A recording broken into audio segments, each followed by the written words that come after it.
যে 2026 সালের শিক্ষাবর্ষে বাংলাদেশের সকল স্কুল কলেজের পাঠ্যসূচিতে সাংবাদিকতা যেন সাংবাদিকতার একটি বই অথবা একটি পাঠ্যসূচি যেন অন্তর্ভুক্ত করা হয়। দেশব্যাপী 700টি শাখা কমিটি নিয়ে গঠিত আমরা মনে করি বাংলাদেশের সর্ববৃহৎ সাংবাদিক সংগঠন বাংলাদেশ প্রেস ক্লাব। আল্লাহর কাছে শুকরিয়া আদায় করি যে আজকে এই রকম একটি পরিশোধিত পরিপাটি একটি অডিটোরিয়ামে একেবারে সেই মঞ্চের আমাদের ডায়াস থেকে শুরু করে অডিয়েন্সের সর্বশেষ প্রান্ত পর্যন্ত একটি যারও খালি নেই, যে সকলের অংশগ্রহণে আমি ব্যক্তিগতভাবে আপনাদের কাছে কৃতজ্ঞতা এবং ধন্যবাদ জানাই। আমাদের ঐক্যের অভাব, আমরা একে অন্যকে সহ্য করতে পারি না। হ্যাঁ, এরপর অপসাংবাদিকতা, অর্থনৈতিক অনৈতিকতা, এগুলো যেরকম আছে, একই সাথে আবার আমার অর্থনৈতিক নিরাপত্তা অর্থাৎ পেশাগত নিরাপত্তা, আমার বেতন, আমার ভাতা, আমার পেনশন, আমি তো মানুষ, সাংবাদিকরাও তো মানুষ, এই বিষয়গুলো কিন্তু একটু অনুগ্রহ করে যারা আপনারা ওইগুলো করবেন এটাও একটু মাথায় রাখবেন। আরেকটি জিনিস, আমাদের কাছে অনেকে অনেক ধরনের প্রস্তাবনা রেখেছে, আজকেও কেউ রেখেছেন, প্রশিক্ষণের কথা বলেছেন, সরকারি সুযোগ সুবিধার বিষয়গুলো যেন বাংলাদেশের প্রেস ক্লাব পায় অথবা সাংবাদিকরা পায়, এরকম কথা, নির্যাতন মুক্ত যেন একটি সাংবাদিক সমাজ প্রতিষ্ঠিত হয় দেশব্যাপী, এরকম কথাও এসেছে। প্রেস কাউন্সিলের প্রশিক্ষণের কথা আসছে, পিআইবির প্রশিক্ষণের কথা আসছে, এরকম অনেক বিচ্ছিন্ন বিক্ষিপ্ত কথাগুলো আমার এই ডায়েরির মধ্যে সারা বাংলাদেশে আমি মিলিয়ে দেখেছি যে সব হিসাব এক, কারণ পুরো পুকুরের পানি সব একই। আমার কথা হলো, আমি সংগঠন করতে আসছি, আমার কথাগুলো হয়তো ওনাদের মতো নাও হতে পারে, আমি সাংগঠনিক চেতনায় যে কথাগুলো বলে যেতে চাচ্ছি সেটা হলো, আপনি সাংবাদিক দৈনিক কোন পত্রিকার বা টেলিভিশন কোন পত্রিকার সেটা আপনার ব্যাপার, আপনার চাকরি আমি দেই নাই, আমার চাকরি আপনি দেন নাই, আমি আপনার বস না, আমি আপনার নিয়ন্ত্রক না।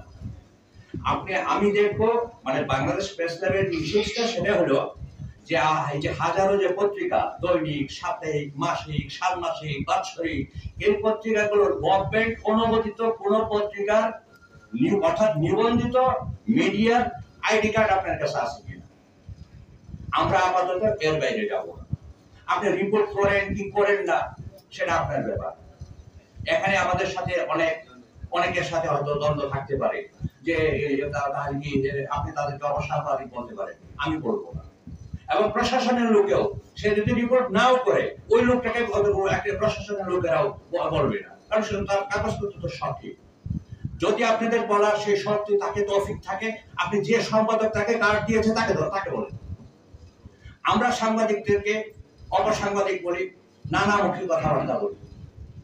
সাংবাদিক এই কার্ড সে লেখাপড়া যাই হোক, সেই কার্ড পেল কোথায়, এই কার্ডের অস্তিত্ব কোথায়, গুড়া কোথায়, যে গুড়ার যদি আপনি না বলেন তাহলে এই ছেলেটাকে বলে লাভ থাকে। এগুলো হলো আমাদের কথা সুস্পষ্ট। দ্বিতীয়ত, একটি প্রতিষ্ঠান আছে, সাংবিধানিক প্রতিষ্ঠান, প্রেস কাউন্সিল। প্রেস কাউন্সিল এই পর্যন্ত আমাদের বাংলাদেশের সাংবাদিকদের পরিসংখ্যান কত, তালিকা কত, এটি আমরা জানি না। আমরা একটা প্রস্তাবনাও রেখেছি যে এই পর্যন্ত প্রেস কাউন্সিলে কতজন সাংবাদিক সেখানে প্রশিক্ষণ করেছে, আমাদেরকে তালিকাটিকে জাতির সামনে প্রকাশ করে।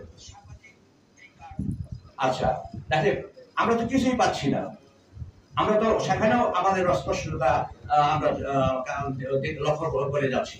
তাহলে এই বিষয়গুলো আমাদেরকে করতে হবে। আরেকটি বিষয়, প্রেস কাউন্সিল যাদেরকে সনদ দিয়েছে, আমি সহ এরকম আপনারা অনেকেই হয়তো আপনারা প্রশিক্ষণ করেছেন। কিসের প্রশিক্ষণ?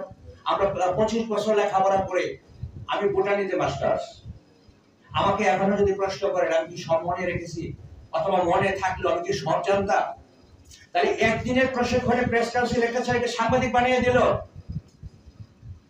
এই প্রশ্নগুলো কি করবেন সেটা আপনার ব্যাপার, কারণ জীবন যা দায়িত্ব তার।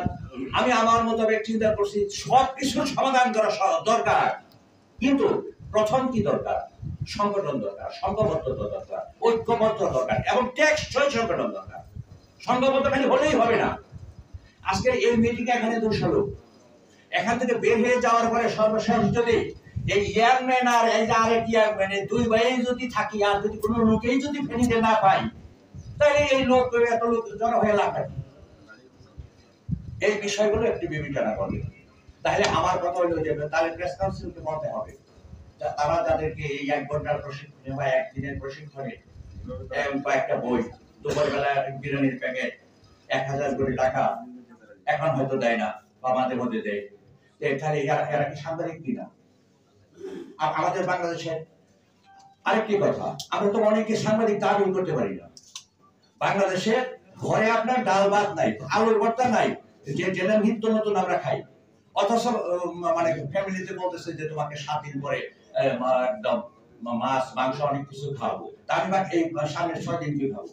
অর্থাৎ এটাতে বোঝালাম আমাদের, আমরা যে লেখাপড়া করেছি এবং আজকে পর্যন্ত যে কোর্স নিয়ে দেখলাম ক্লাস 1 থেকে ইন্টারমিডিয়েট পর্যন্ত সাংবাদিকতার উপর কোন ক্লাসের পাঠ্য বইয়ে ওরা পাঠ্য বইটা ধরে কাটা একটা 1 পাতা 2 পাতা একটা পাঠ্যসূচি দেয়, অথচ হাজারো মিডিয়া।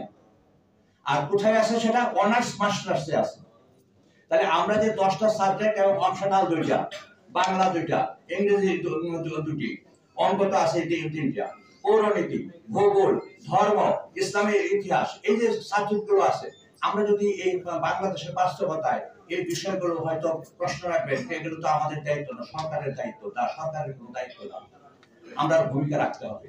আমরা যদি সমাজের সকল মৌলিক বিষয়ে যদি সাংবাদিকরা সর্বস্তরের সব ভূমিকা রাখি, আমরা এই কথাগুলো আপনারা আপনাদের লেখনীতে আপনারা চেষ্টা করবেন ফুটিয়ে তোলার জন্য যে 2026 সালে, এবং আজকে এখানে একজন সরকারি কর্মকর্তা, তথ্য কর্মকর্তা ফেনীর ভাইয়ের মাধ্যমে আমি এই ফেনী প্রশাসনের মাধ্যমে আমি সরকারের কাছে আহ্বান রাখবো যে 2026 সালের শিক্ষাবর্ষে বাংলাদেশের সকল স্কুল কলেজের পাঠ্যসূচিতে সাংবাদিকতা যেন সাংবাদিকতার একটি বই অথবা একটি পাঠ্যসূচি যেন অন্তর্ভুক্ত করা হয়।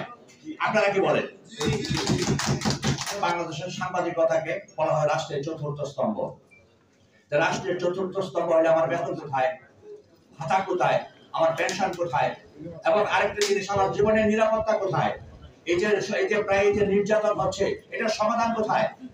আমি বড় বড় সাগর রনি বা এই জাতীয় কথা নাই বা বললাম, সবাই আমরা জানি এই যে নিয়মিত ভাবে যে হচ্ছে, এই বিষয়গুলোর সমাধান কোথায়?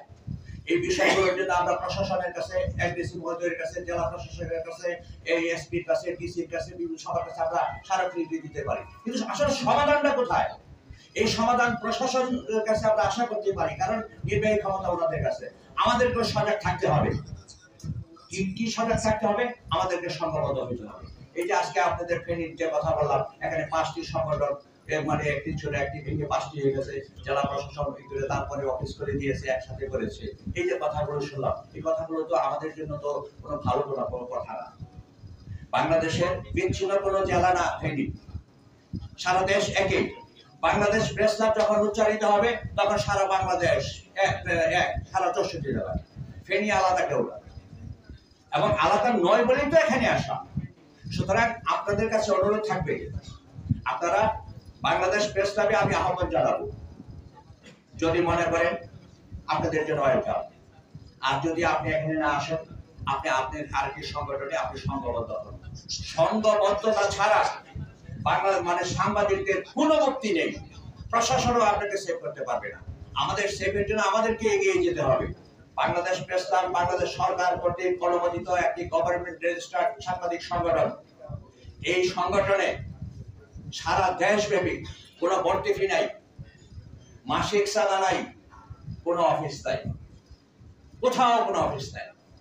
এই ফেনীতে যেরকম অফিস নাই, ঢাকায় আবার কেন্দ্রীয় অফিস নাই।